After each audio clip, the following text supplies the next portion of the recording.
भारत के पड़ोसी नेपाल में सोशल मीडिया बंद करने का अंजाम इतना बड़ा हो जाएगा, इसके बारे में नेपाल की सरकार ने भी नहीं सोचा था। और नतीजा यह हुआ कि नेपाल में हिंसा और भी ज्यादा भड़क चुकी है, और वह भी इतनी ज्यादा कि पहली बात तो prime minister KP Sharma Oli हो है, उन्हें अपने पद से इस्तीफा देना पड़ गया है। और वहीं खबर तो यह भी आ रही है कि न सिर्फ केपी शर्मा ओली जी को अपने पद से इस्तीफा देना पड़ा है, बल्कि वह तो भागकर दुबई में शरण लेने की तैयारी में है, ताकि जनता के आक्रोश से उनकी जान बच सके। लेकिन सवाल यह नहीं है कि नेपाल में हिंसा भड़की है तो इससे नेपाल का क्या नुकसान है, बल्कि असली सवाल तो खड़ा हो रहा है कि इसका इफेक्ट हमारे भारत पर क्या पड़ रहा है। क्योंकि खबर आ रही है कि इंडिया और नेपाल का बॉर्डर हाई अलर्ट पर चला गया है, और वहीं एयर इंडिया को अचानक दिल्ली और काठमांडू के बीच जाने वाली सभी फ्लाइट को कैंसिल करना पड़ गया, और जो फ्लाइट नेपाल के रास्ते होकर दूसरे देशों में ही जाती थी, उन फ्लाइट को मजबूरन अपना रास्ता बदलना पड़ रहा है। इसके अलावा कौन सा एग्रीमेंट है जिसे कैंसिल करने के लिए भारत और चीन से रिक्वेस्ट की जा रही है, और क्या इसमें भी अमेरिका और चीन फिर पीठ पीछे खेल खेल रहे हैं? तो चलिए इन सभी खबरों पर विस्तार से चर्चा करते हैं। लेकिन हम आपके लिए ऐसे ही क्रिटिकल खबरें लाते हैं जिसे अक्सर मेन स्ट्रीम न्यूज चैनल दिखाते ही नहीं। तो इसके लिए वीडियो को लाइक करके चैनल को सब्सक्राइब जरूर कर लीजिए। देखिए, सबसे पहले और इम्पोर्टेंट अपडेट की बात की जाए तो वह इस समय भारत के पड़ोसी देश नेपाल की तरफ से निकल कर आ रही है। देखिए, सबसे पहले और इम्पोर्टेंट अपडेट की बात की जाए, इस समय भारत के पड़ोसी देश नेपाल की तरफ से निकल कर आ रही है। दरअसल भारत के पड़ोसी नेपाल में सोशल मीडिया बंद करने का अंजाम इतना बड़ा हो जाएगा, इसके बारे में खुद नेपाल की सरकार ने भी नहीं सोचा था। और नतीजा यह हुआ कि नेपाल में हिंसा और भी ज्यादा भड़क चुकी है, इतनी ज्यादा कि पहली बात तो prime minister KP Sharma Oli को अपने पद से इस्तीफा देना पड़ा है। लेकिन कहानी यहीं खत्म नहीं होती।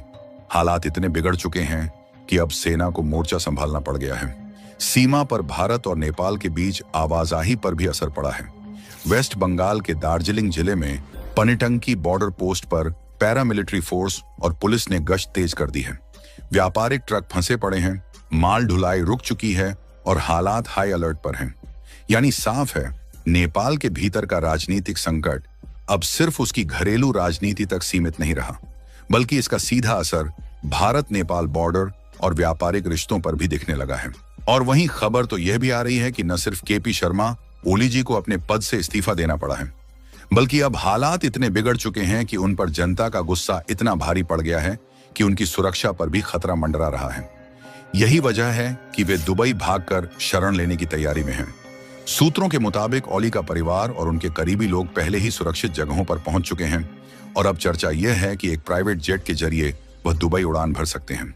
यानी साफ है कि नेपाल के अंदर जारी हिंसक प्रदर्शनों और संसद तक को आग के हवाले करने की घटनाओं के बाद हालात काबू से बाहर हो गए हैं। और तस्वीर यह है कि जो शख्स कभी खुद को नेपाल की राजनीति का सबसे बड़ा खिलाड़ी मानता था, आज वही जनता के गुस्से और सड़कों पर उठे आक्रोश की वजह से देश छोड़कर भागने की तैयारी कर रहा है।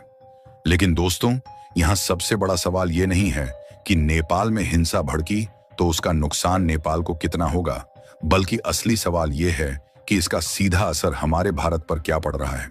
देखिए, सबसे पहला असर भारत नेपाल की उड़ानों पर पड़ रहा है। एयर इंडिया को दिल्ली काठमांडू रूट की कई फ्लाइट्स कैंसिल करनी पड़ी हैं। यानी जो हजारों भारतीय छात्र, व्यापारी और टूरिस्ट रोजाना इस रूट से यात्रा करते हैं, वे फंस गए हैं। दूसरा बड़ा असर भारत नेपाल व्यापार पर है। दरअसल भारत हर साल नेपाल को करीब 7.32 बिलियन डॉलर यानी लगभग 61,000 करोड़ रुपए का सामान एक्सपोर्ट करता है। अब नेपाल के बॉर्डर पर जो आगजनी और विरोध चल रहा है, उससे ट्रक रुक गए हैं, रास्ते बंद हो गए हैं और जरूरी सामान का प्रवाह बाधित हो गया है। यानी सीधा नुकसान भारतीय व्यापारियों और उद्योगों को। तीसरा और सबसे खतरनाक असर है चीन की घुसपैठ। एनडीटीवी प्रॉफिट की रिपोर्ट साफ कहती है कि नेपाल की यह अस्थिरता चीन के लिए एक गोल्डन अपॉर्चुनिटी है। बीजिंग तुरंत ऐसे हालात का फायदा उठाता है, कभी पैसे की मदद, कभी प्रोजेक्ट्स की डील्स और धीरे धीरे राजनीतिक दबदबा। यानी अगर नेपाल में स्थिर सरकार नहीं रही तो वहां चीन की पकड़ और मजबूत होगी, और यह भारत की सुरक्षा और रणनीति दोनों के लिए सीधा खतरा है। क्योंकि अगर आप अपनी स्क्रीन पर इस मैप को ध्यान से देखें तो साफ साफ समझ सकते हैं कि नेपाल की 3 तरफ की सीमा भारत के राज्यों से लगती है, तो वहीं एक तरह की सीमा चीन से सटी हुई है। मतलब साफ है दोस्तों, नेपाल की सड़कों पर जलती हुई आग सिर्फ काठमांडू की संसद तक सीमित नहीं है। उसका धुआं अब भारत की अर्थव्यवस्था, सुरक्षा और रणनीतिक हितों तक पहुंच चुका है। अब सवाल यह है कि भारत इस पूरी स्थिति को कैसे संभालेगा। क्या भारत केवल डैमेज कंट्रोल करेगा या फिर एक बड़ी स्ट्रेटेजिक चाल चलेगा जिससे नेपाल को फिर से अपने करीब ला सके और चीन की एंट्री को रोका जा सके? फिलहाल भारत इस पर क्या बड़ा मूव लेता है, ये तो आने वाले 1 या 2 दिनों के भीतर पता चल जाएगा। लेकिन फिलहाल के लिए आगे की खबरों पर ध्यान दें तो अब नेपाल का यह संकट महज एक सोशल मीडिया बैन से शुरू हुआ आंदोलन नहीं रह गया है, बल्कि अब मामला सीधा अमेरिका बनाम चीन की जंग की तरफ बढ़ता दिख रहा है।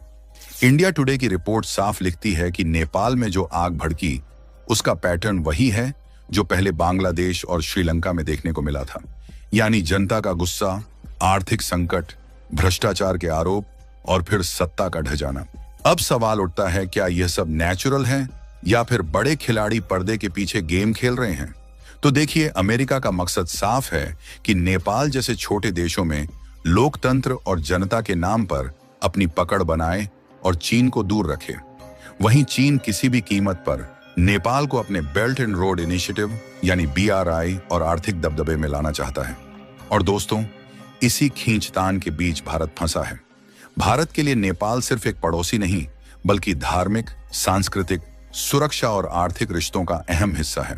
अगर नेपाल चीन या अमेरिका की ओर ज्यादा झुक गया तो भारत की पूरी रणनीतिक चेन यानी हिमालयी सुरक्षा बेल्ट हिल जाएगी। यानी यह सिर्फ काठमांडू की सड़कों पर भड़का आंदोलन नहीं है, यह असल में ग्लोबल पावर गेम का नया मैदान बन चुका है। इसके अलावा अगर अगली बड़ी अपडेट की बात करें तो अब मामला लिपुलेख पास पर आ अटका है, क्योंकि रिपोर्ट के अनुसार नेपाल ने भारत और चीन के बीच इस हिमालयी दर्रे से होकर होने वाले व्यापार पर कड़ा ऐतराज जताया है। नेपाल का दावा है कि यह रूट काला पानी लिपुलेख लिम्पियाधुरा के उस हिस्से से होकर जाता है जिसे वह अपना इलाका बताता है। यानी साफ है कि नेपाल केवल आंतरिक अस्थिरता से नहीं जूझ रहा, बल्कि अब वह अपनी राजनीति को भारत चीन के भू राजनीतिक तनावों से भी जोड़ रहा है। भारत का कहना है कि यह आपत्ति बिल्कुल अनटेनेबल यानी असंगत और बेबुनियाद है, क्योंकि यह व्यापारिक रूट दशकों से मौजूद है और इससे न केवल भारत चीन व्यापार को आसानी होती है, बल्कि कैलाश मानसरोवर यात्रा भी इसी मार्ग से होती है। लेकिन दोस्तों, असली तस्वीर इससे भी गहरी है, क्योंकि नेपाल दरअसल एक तरफ से भारत से सुरक्षा और व्यापार चाहता है और दूसरी तरफ चीन को खुश करने के लिए लगातार भारत को घेरने वाली बयानबाजी कर रहा है। अब आने वाले दिनों में देखना दिलचस्प होगा कि भारत इस दोहरी नीति पर कैसे जवाब देता है। क्या भारत नेपाल को उसकी औकात याद दिलाएगा या फिर कूटनीति के जरिए उसे फिर से अपने खेमे में ले आएगा? बाकी आप सभी लोगों का इन खबरों को लेकर क्या सोचना है, आप अपनी राय कमेंट बॉक्स में जरूर बताएं और साथ ही इस वीडियो को लाइक करके चैनल को सब्सक्राइब करना बिल्कुल भी ना भूलें, क्योंकि हम आपके लिए ऐसी वीडियो काफी रिसर्च के साथ हर रोज लाते रहते हैं। जय श्री राम।